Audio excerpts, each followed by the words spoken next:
Hey guys, how y'all doing today? My name is Ernest Owen for those of you who do not know me, and welcome back to my channel. Today we will be talking about dealing with stress and giving a time like this where everyone is stressed. I don't know who is not stressed, but I am stressed.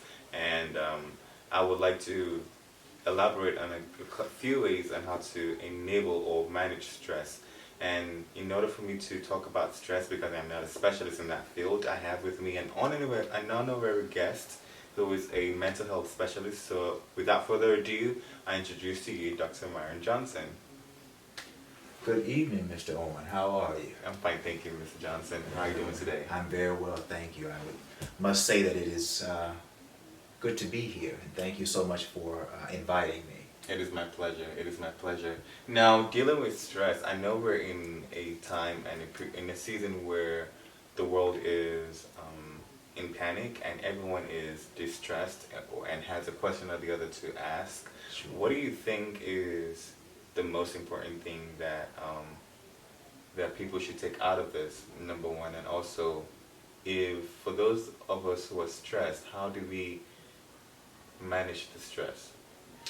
Well, I think a good point, I guess individuals could take from this whole situation, because we've never been, at least I haven't in my lifetime, have not experienced anything of this nature before. I think there are a few takeaways that we could, I guess, inculcate in our lives after this. The first being the school of thought.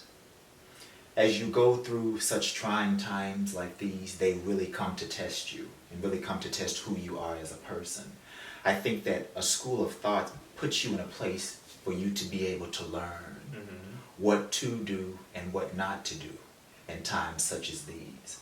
Having had this experience this time, and hopefully we will have to never go through it again, we can have particular lessons for life that we can learn in times such as these to be able to get us through.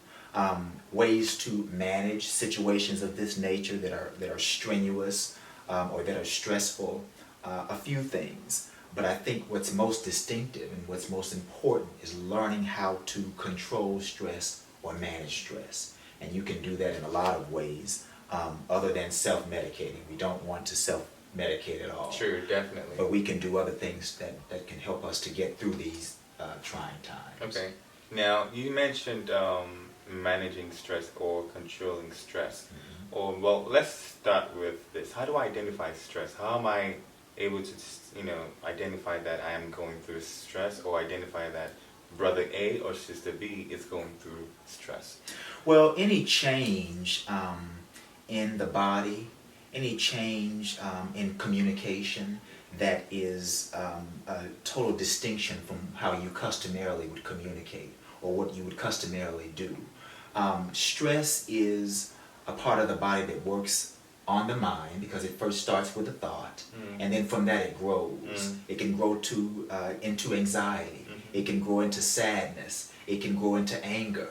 So when you start to feel those or start to inculcate those feelings that you customarily do not, if you are a customary happy person and suddenly you're feeling sad, then that's a sign of stress, and could be depression, but definitely stress. If you're feeling apprehensive, anxious, or nervous, that could be reminiscential of stress. So those are ways that you should, or things that you should definitely look into if you start to have those type of feelings. So basically an outlier of a normal feeling that you have would be a highlight of stress, or would be a highlight of a stressful behavior, or a stressful person, or a stressful factor in that person's life. Yes. That's very, very interesting. I think I like that analogy, and that's pretty interesting. I like that very well. Good. Wow. That's why you were Dr. Johnson, I guess. Well, I hope that it helps. So how do we manage stress? I say to my patients, most often than not, doing some things that you commonly don't do. Such as, okay, so we know that we're locking in and we're not able to do those things that we normally do. So I myself have started to do some jogging, do some walking, journaling, where you're writing down emotions and you're writing down thoughts and you're putting those emotions and thoughts on paper, which help them become actualized and real. You understand what I'm saying? Absolutely. And so those are ways that I call cathartic or purging, to help one get outside of their mind and their own emotions and thoughts. Listening to some type of jazz or classical music that can take you away from the situation at hand and put your thoughts in a more positive manner on something more than the emotion or what's going on currently in your life. A huge one, which I think most of us should practice daily, is mindfulness. Mindfulness is quite important when we try to understand who we are as individuals, why we're here, and what it is that we are here to give. So mindfulness takes us out of our head and it puts us into that center core of ourselves to be able to think clearly, to be able to actualize clearly, and then most often promotes us to action when we can center ourselves and kind of learn who we are as individuals. So mindfulness is a huge tool that can be used in stressful times such as these. And you mentioned the first point you mentioned there, physical activity, running, jogging, or doing some type of exercise, barbell locking. It's funny you mentioned that because the World Health Organization definitely had recommended that for those of us who are working remotely, we should also engage in some type of physical exercise or some type of any kind of exercise to ease ourselves of the stress and the tension, and also get away from working on the computer and or just gazing directly at the computer for long periods of time. So I can definitely relate to that because I think I may have added some pounds already during this lockdown season. I'm trying not to do that. And you mentioned something too, the second point, which is also very phenomenal, and those two genres of music you mentioned are actually my very favorite parts of music. I love to enjoy. Absolutely. Classical music from the likes of Beethoven to back to Chopin. I can go ahead and name a list of classical composers in the Baroque season and Baroque period that I love to listen to, and jazz. Can we talk about Nina Simone? Oh my goodness. Wasn't she a storyteller, huh? Oh my goodness. To Nina Simone. In fact, we watched a documentary on Nina Simone, and she was a classic storyteller in her music. Wow. Every time I listen to Nina Simone, I know we're diverting right now. Every time I listen to Nina Simone, I learn something new about her every time. Certainly. It's like the page on revealing itself. Yes, absolutely. Endlessly. Endlessly. And I'm like, wow. Endlessly. And a prime example is For Women. I've listened to that song many and several times, but every time I go back to that song, I have a different revelation. Oh, that's good. That's good. It's thought-provoking. So I'm like, what was she thinking? And this was all the way back then, but again, we're digressing, so that's a conversation for another day. I do understand. Now, you talked about mindfulness. That's a strong topic because we are in a situation and in an environment and in a season and in a time where the present conditions are not encouraging us to be mindful. Okay, sure. So, with all of these negative factors or elements around us, how does that encourage us to be mindful? So, instinctively, I can say to you that mindfulness is paying attention to life and the things that we typically run through. So when I think of mindfulness, I think of the centering of oneself in a situation or a circumstance. So we know that the center of our body is your core, right? And so when we think of mindfulness, it's getting to that actualized place where one can do some deep breathing in total silence to kind of bring yourself into a more balanced state of mind. And so I say to my patients most often than not, if you have a myriad of things that are going on in your head or situations that you're dealing with, however do you expect to graduate from those places if you don't ever take a break from that mental aspect of it? So getting alone and doing some deep breathing it's very thought-provoking. And so mindfulness helps in that aspect. So in other words, you're saying that it should be an intentional effort? I definitely know that it's definitely intentional effort, because it takes effort to get away from the things that you customarily do every day. Going to work, going from work to the supermarket, getting the kids from school, feeding the kids, whatever those things are. And oddly enough, in this global crisis that we are experiencing, I have taken it as a self-actualization to pause and to take a step back, to digress momentarily, and to work on myself and things that I needed to do, but couldn't because I had so much going on in the grand scheme of working and seeing patients and taking care of dogs and all those things. And so my tool of mindfulness has been me sitting with myself and really understanding who I am. And then after understanding who I am, what are those things that I need to do to get where it is that I'm trying to go? Wow. Thus, mindfulness. Okay, that's very essential. That's very important, and I think that it's just difficult.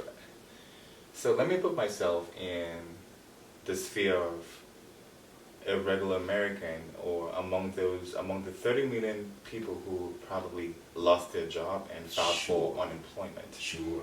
How would I practically put myself at the center and focus on intentionally,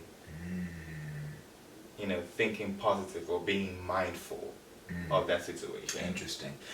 So I like a word that you use, intentional. And so that's a school of thought for me. Intentionality is a school of thought. So these times that have come, that are trying men's souls, so to speak, are situations and circumstances that are beyond our control, right? So this is nothing that we went out and did in or of ourselves, right? Society, this has happened societally, and so as a result of that, then we've got to work within the confines of what has happened globally in the world. Absolutely. And so a way of being centered is, first of all, understanding that what's going on in the world is not your fault, which is vitally and significantly important, right? So when we get past, because what happens, when individuals get to the point that they cannot pay their bills, or they can't pay their mortgage, or they can't, whatever those situations, we tend to internalize things and say, oh, but even though there is a pandemic going on, I could have done this, or I could have saved this, or I could have done that.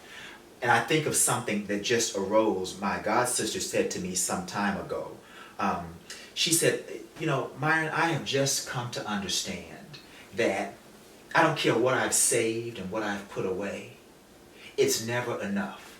So I have to learn to depend on God for my sufficiency.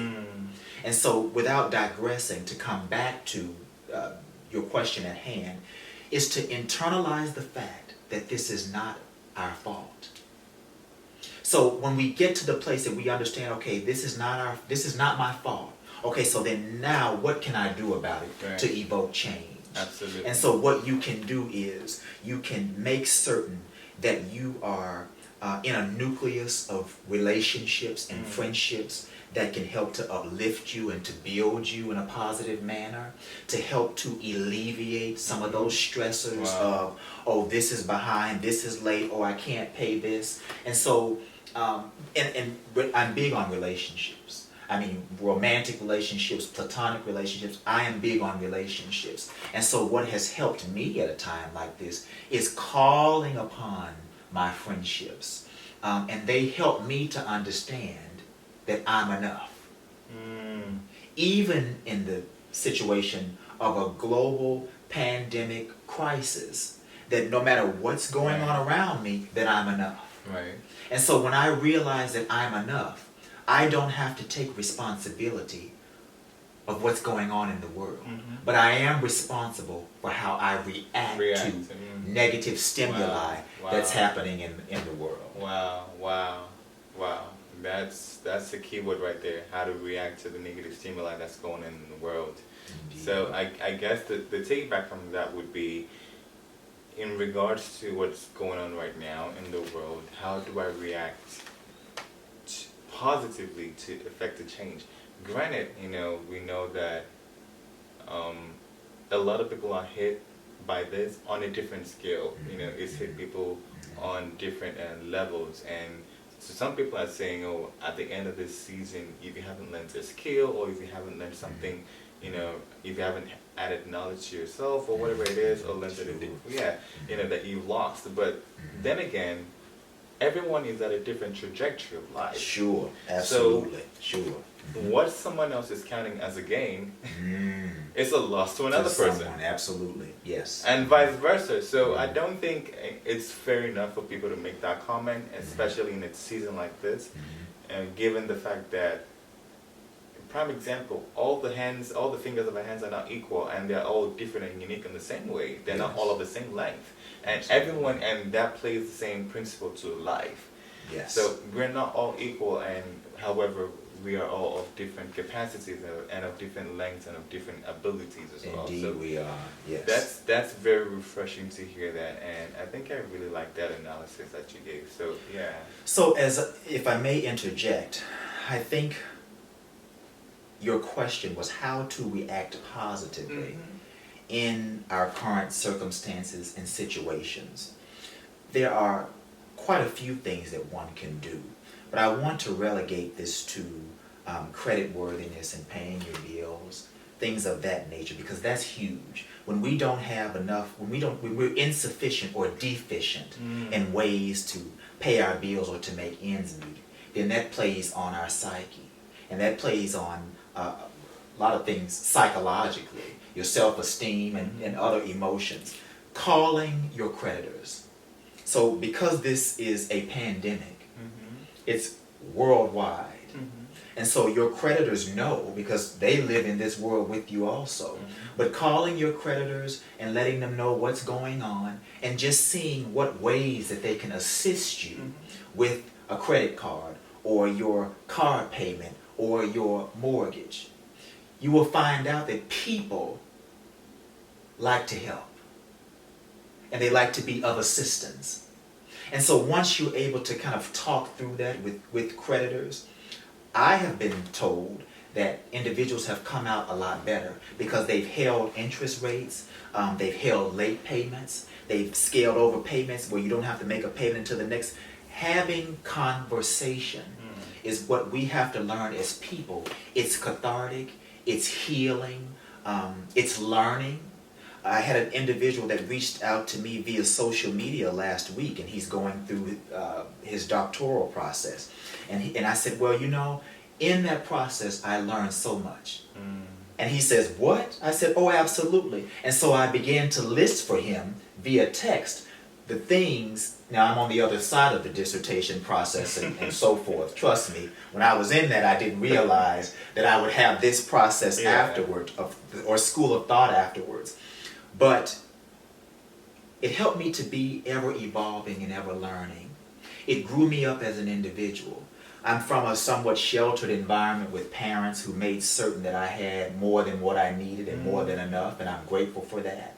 And so when I got into that process of writing, I didn't quite know how to deal with that. And so after giving him an explication of things that he could do positively, he said, you know what, I feel better already just listening to that. So I digress back to your question to say, because certainly I do want to stay on topic, but it is incumbent upon each of us to have conversation about those places and those areas in our lives that stand to, I say, to be reckoned with. And so you will find out in just having conversation with people, it lightens the load, and it makes those burdens that seem weighty and seem as though you're going to collapse, it eases them. And in that comes rest, so that you can, again, get back to the center, the core of yourself. Get back to being mindful, because you can't be mindful if you're worried. and you're up in arms about what's going to happen next. Right. Wow, wow, wow. This is a whole school right here. Wow, wow, wow, wow, wow. Are you sure you're not supposed to be a professor anymore? I thought about that. Wow, wow. So, wow, you heard it from, the specialist himself. I am going to put down Dr. Johnson's contacts and services down at the box below, so you can always reach out to him. For those of you who live in the DMV or wherever you may be, and you need some guidance or assistance in any shape or form. And I hope that this video was informational and it was, also entertaining to you. And I really wish that you can consider liking and sharing the video and subscribing to this channel as well. And in the absence of any other further ado, please go ahead and share your questions at the bottom of the page, and I'll see you next time on my page. Bye-bye.